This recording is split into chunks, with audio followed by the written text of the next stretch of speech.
The World Economic Forum, they want us to not have artificial trees because there's no aspect of your life these control freaks will not try to meddle with. And now it's Christmas and your choice in tree.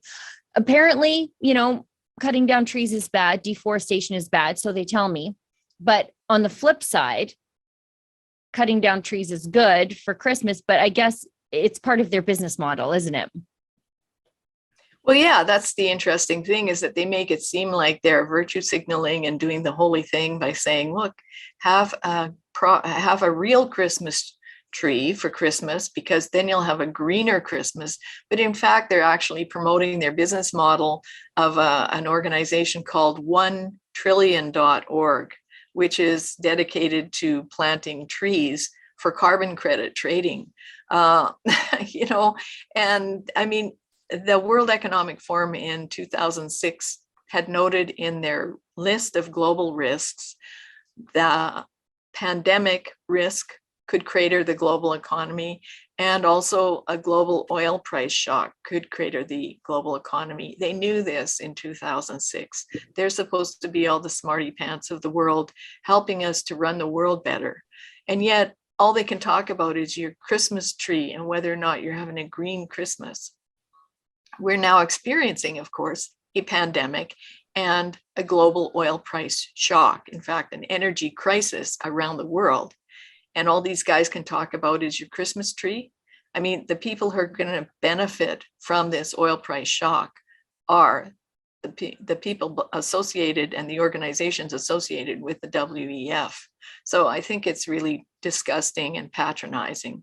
And have a look at our video and see what you think. Yeah, it's these people are a perpetual motion machine. They just create policies that enrich themselves, and they use that money to create policies to enrich themselves. And it just goes around and around and around. And all the money that they enrich themselves with comes out of normal people's pockets. And the rich get richer. That's and right. The poor get poorer. That's right. Yep. Now, I want to talk to you about the climate emergency declaration in the city of Calgary. I don't know about Calgary right now, but Edmonton, it is so cold. It is so cold. I had to do a story outside yesterday for 45 minutes and I almost died. I had the heat in the Jeep cranked up like I could cremate a body in there. It was so cold. And yet Calgary is calling a climate emergency. We had Adam Sos in Calgary driving around in the no climate emergency billboard truck, just talking about how ridiculous this is. But Friends of Science, being early adopters of good ideas, you guys have been telling us there's no climate emergency for, well, I guess 2 decades now, right? Yeah, pretty much. Yeah. We did a report rebutting the claim of a climate emergency. And of course, we work quite closely with Clintel out of the Netherlands.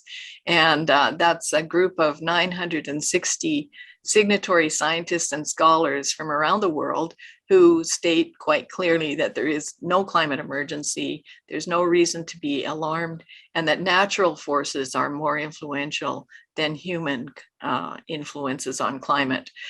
So we did a report rebutting that, and the first thing we did was we asked the mayor to make sure that Calgary children, and in fact, all children should be told this, that Greta actually said there's no science behind her comment that I want you to panic. No science behind it. She did this in a testimony to the US Congress.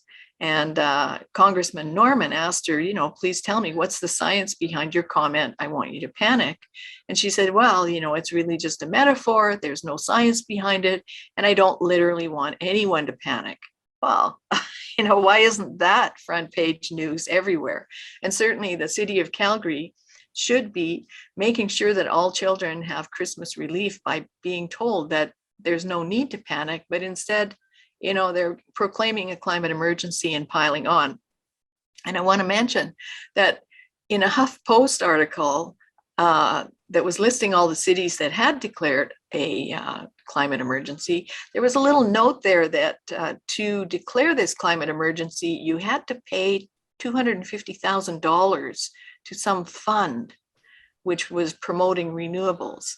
They didn't follow up on that, and I've never seen any other report on it, but it'd be interesting to know where cash-strapped Calgarians are being squeezed for another $250,000 for this facetious declaration by Mayor Gondek.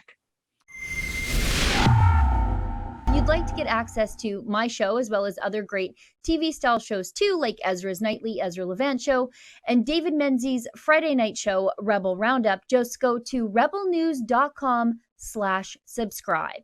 That's rebelnews.com/subscribe.